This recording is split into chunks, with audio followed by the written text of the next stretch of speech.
Hello Mark, I'm Jeff, and my student number is S0241035. Okay, let's start. Stephen Weiss, chimps have feelings and thoughts. They should also have rights. TED 2015 to 17 p.m. Filmed March 2015. Subtitles available in 4 languages. View Interact Transcript. Return to talk. Subtitles and transcript. Select language English. I'd like to have you look at this pencil. It's a thing. It's a legal thing. And so are books. And so are books you might have or the cars you own. They're all legal things. The great apps that you'll see behind me, they too are legal things. Now I can do that a legal thing. Now I can do that to a legal thing. I can do whatever I want to my book or car. These great apps you'll see.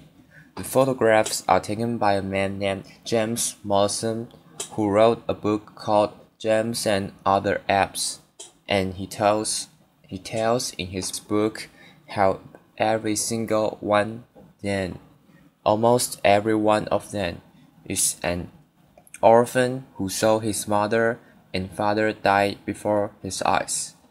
They're legal things. So for centuries, there's been a great legal war that separates legal things from legal persons. On one hand, legal things are invisible to judges. They don't count in law. They don't have any legal rights. They don't have the capacity for legal rights. They are the slaves. On the other side of the legal war are the legal persons. Legal persons are very visible to judges. They count in law. They may have many rights. They have the capacity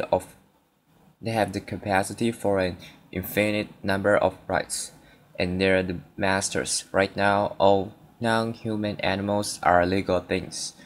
All human beings are legal persons. But being human and being a legal person have never been and is not today synonymous with a legal person. Humans and legal persons are not synonymous. On the one hand, there have been many human beings over the centuries who have been legal things. Slaves were legal things. Women, children were sometimes legal things. Indeed, a great deal of civil rights struggle over the last centuries has been to punch a hole through the wall and begin to fit these human things through the wall and have them become legal persons. But alas, the hole has closed up. Now on the other side are legal persons, but they're never only been limited to human beings. For example, there are many legal persons who are not even alive. In the United States, we're aware of the fact that corporations are legal persons. In pre-independence India, a court held that a Hindu idol was a legal person, that a mosque was a legal person. In 2000, the Indian Supreme Court held that the holy books of the Sikh religion was a legal person, and in 2012, just recently, there was a treaty between the indigenous peoples of New Zealand and the Crown, in which it was agreed that river was a legal person who owned its own riverbed. Now I read Peter Singer's book in 1980, when I had a full head of lush brown hair and indeed was moved by it, because I had become lawyer, because I wanted to speak for the voiceless, defend the defenseless, and I realized how voiceless and defenseless the trillions, billions of non-human animals are, and I began to work as an animal protection lawyer. And by 1985, I realized that I was trying to accomplish something that was literally impossible. The reason being that all of my clients, all the animals whose interests I was trying to defend, were legal things. They're invisible. It was not going to work, so I decided that the only thing that was going to work was they had, at least some of them, had also moved through a hole that we could open up again in the wall and began feeding the appropriate non-human animals through the hole onto the other side of being legal persons. Now at the time, there was a very little known about or spoken about truly animal rights, about the idea of having legal personhood or legal rights for the non-human animal, and I knew it was going to take a long time. And so, in 1985, I figured that it would take about 30 years before it would be able to even begin a strategic litigation long-term campaign in order to be able to punch another hole through the wall. It turned out that I was pessimistic, that it only took 28. So, what we had to do in order to begin with was not only to write law review articles and teach classes, write books, but we had to then begin to get down to the nuts and bolts of how you litigate the kind of case. So, one of the first things we needed to do was figure out what a cause of action was, a legal cause of action. And a legal cause of action is vehicle that lawyers use to put their arguments in front of courts. It turns out there's a very interesting case that had occurred almost 250 years ago in London called Somerset versus Stewart, whereby a black slave had used a legal system and had moved from a legal thing to a legal person. I was so interested in it that I eventually wrote an entire book about it. James Somerset was an 8-year-old boy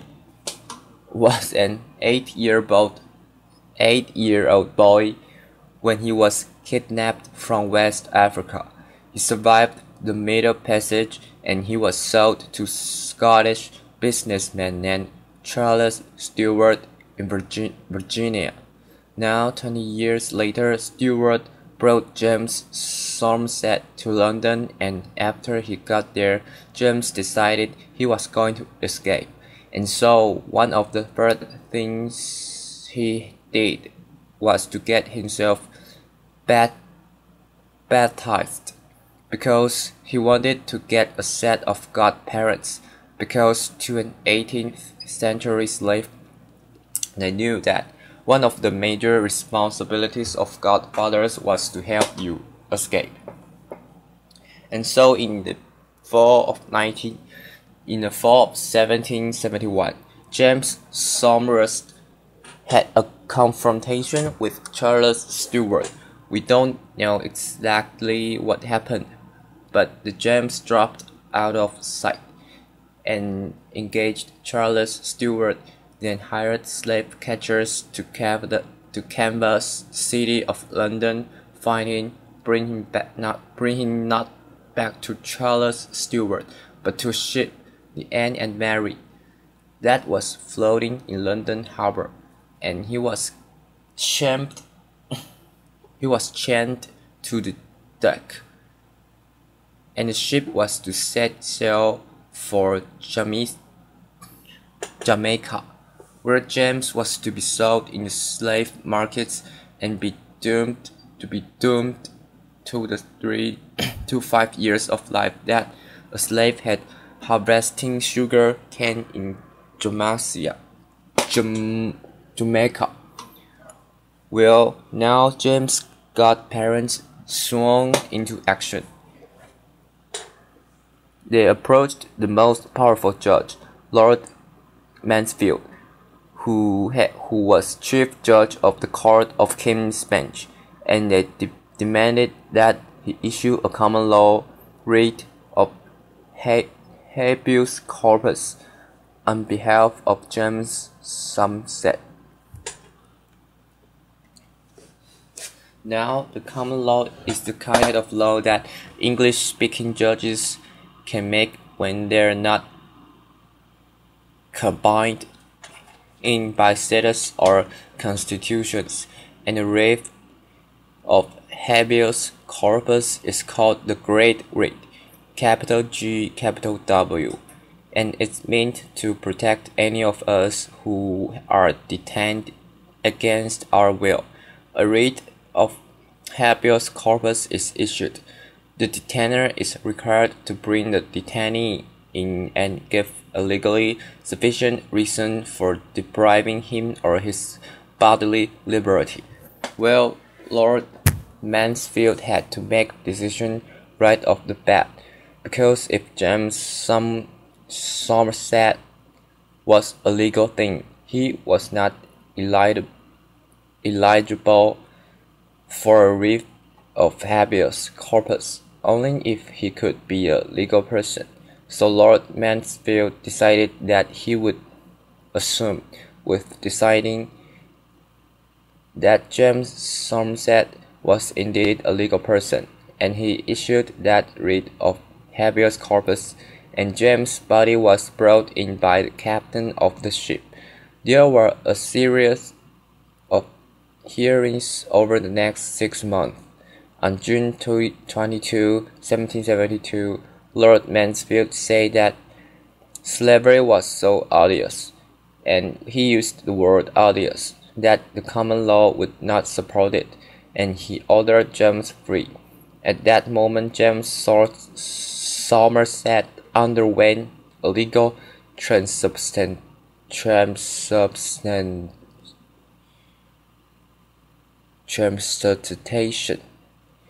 The free man who walked out of the courtroom looked exactly like the slave who had walked in, but as far as the law was concerned, they had nothing whatsoever in common. The next thing we did is the Non-Human Rights Project, which I founded, that began to look at what kind of values and principles do we want to put before the judges. What values and principles did this imbibe with their mother's milk? Were they taught in law school? Do they use every day? Do they believe with all their hearts? And we choose liberty and equality. Now, liberty right is the kind of right to which you're entitled because of how you're put together, and a fundamental liberty right protects a fundamental interest, and the supreme interest in a common law are the rights to autonomy and self-determination.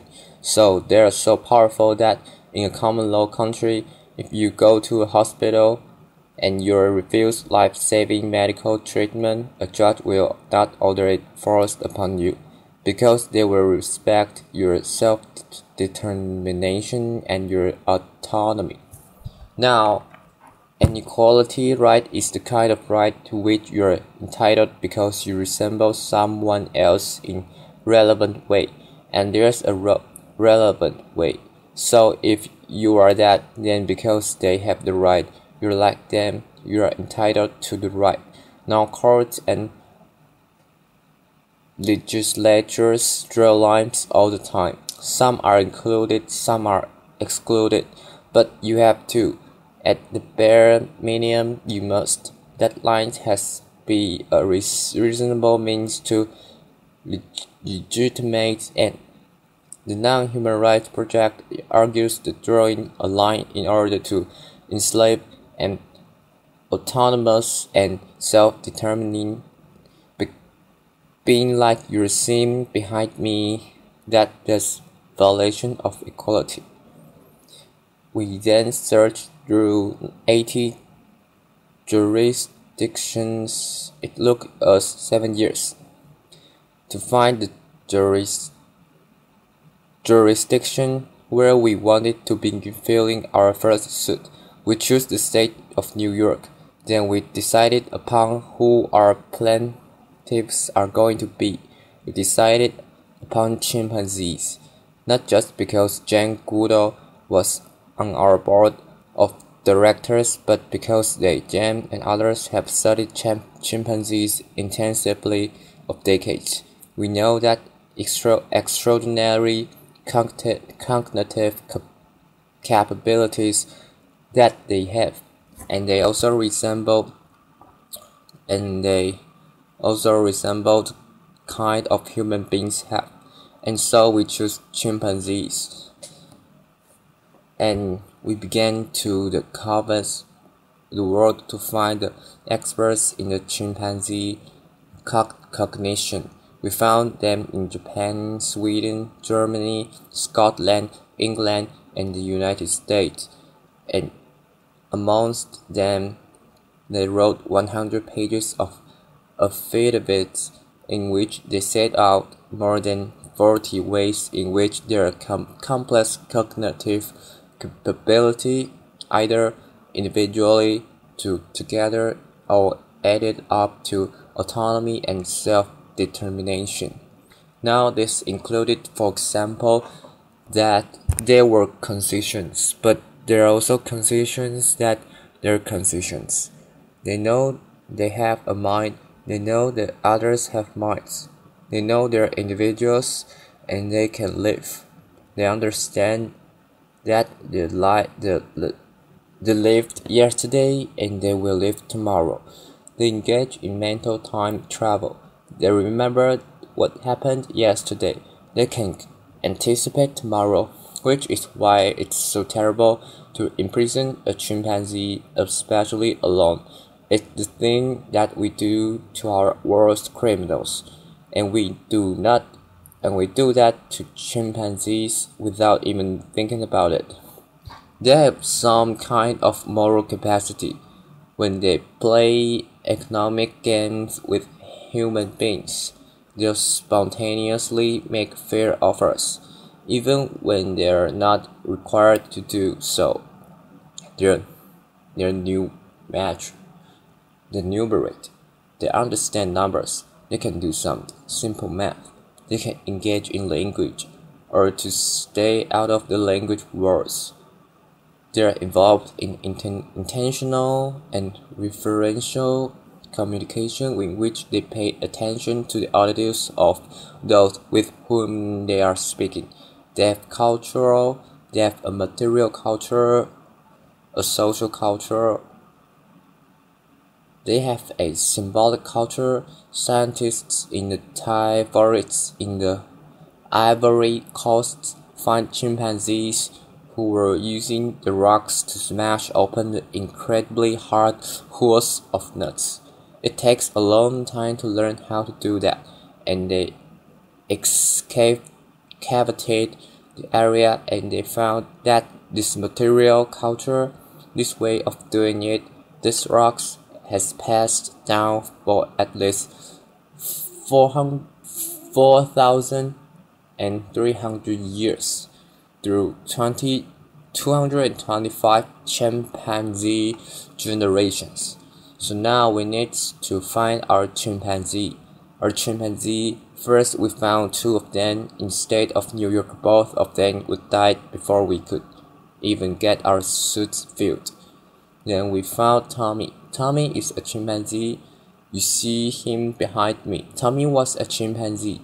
We found him in the cage. We found him in a small room that was filled with cages in a larger warehouse structure on a used trailer lot in central New York Park. We found Kiko, who is partially